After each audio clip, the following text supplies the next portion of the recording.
Hvem er du fan af? Nogle er fans af Justin Bieber, mens andre kaster kærligheden over Lionel Messi. Men hvor store fans kan vi egentlig blive? Og hvorfor bliver vi overhovedet fans? Det er jo enormt fedt at dele oplevelser med andre. Det er fantastisk at have gode oplevelser selv, men det er endnu bedre at dele dem med andre. Og hvis man er fan af noget, så er det jo ikke kun det forhold, man har til det, man er fan af, men lige så meget det forhold, man har til de andre, som også er fan af det samme, som er vigtigt.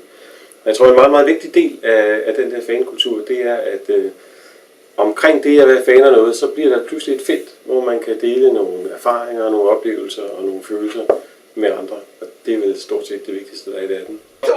Hver weekend er en stor flok mennesker samlet på den oceanske bar Waxis for at støtte den engelske fodboldklub Liverpool FC. Nikolaj Lakkebak Andersen er en fast del af flokken til alle kampe. Det giver et fællesskab. Man får nogle gode snakke, og man får en masse nye bekendtskaber. Man får rigtig meget, i stedet for bare at sidde derhjemme og se det alene. Hvordan er det at være med i det her fællesskab? Altså... Det er fantastisk, når man sådan en søndag som i dag, hvor man skal ned og se det og mødes med en masse og få snakket og drukket en øl og have nogen at dele med. Det er fedt. I mange år er fodbold noget, der ses på det lokale stadion. Men i 1969 introducerer DR Tipslørdag med denne lyd. For første gang når engelsk fodbold helt ud i de danske stuer, og fankulturen omkring de engelske klubber begynder for alvor at blomstre. Inde på baren er Liverpool-fansene stille og roligt ved at samles forud for dagens brag i FA-cuppen mellem Arsenal og Liverpool, og de er ikke længere om at vise deres sammenhold.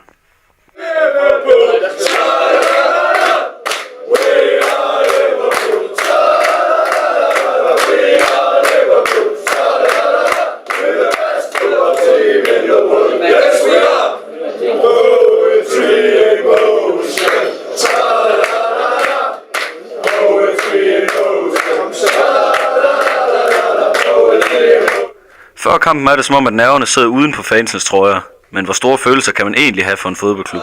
De er næsten for store, tror jeg. Hvorfor? Det kan ødelægge en hel dag, næsten en uge, hvis man taber en kamp. Bliver helt stille, man ændrer person fra, hvis man vinder til man taber. Så det har jeg lidt svært at forklare. De er meget, meget stærke. Det er næsten mere end til min kæreste.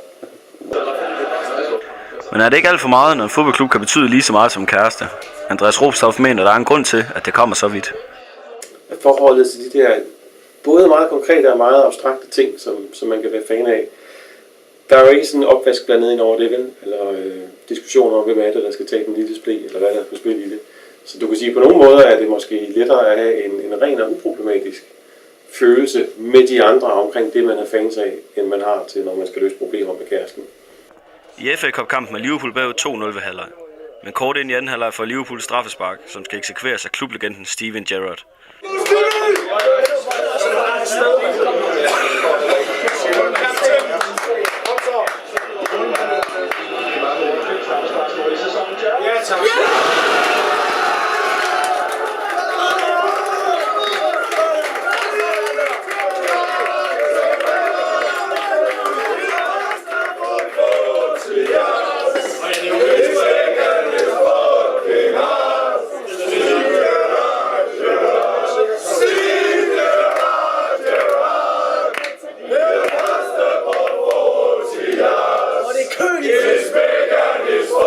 Det er ikke kun i Danmark, at fodbold bringer store følelser med sig. I Argentina har forhold til den runde bold og en bestemt spiller udviklet sig til en religion.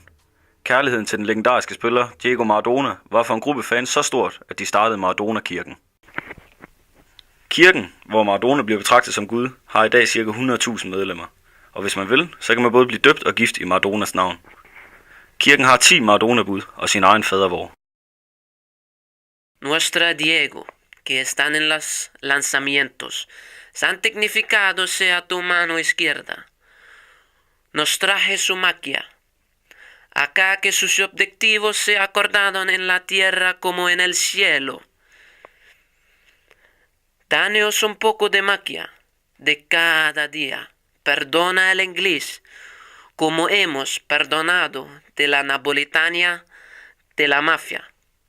Nos deje atrapar en fuera de juego y nos libre de Avalanche y Belé, Diego. Men det er ikke kun i Argentina, at fodbold kan nå et religiøst niveau. Marianne Qvortrup har forsket i sammenhængen mellem idræt og religion, og hun mener, at fodboldfans og religion har mange ting til fælles.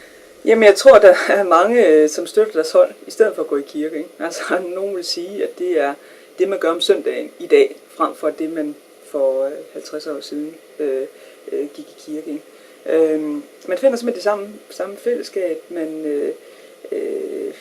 gør noget, som jeg sagde tidligere, som er anderledes end det, man plejer.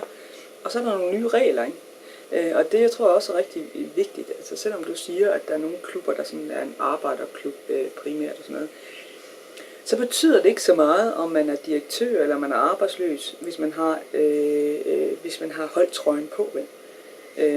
Så danner man en ny rammer med et nyt fællesskab. Og derfor kan en, der er arbejdsløs, måske være en rigtig god forsanger, ikke?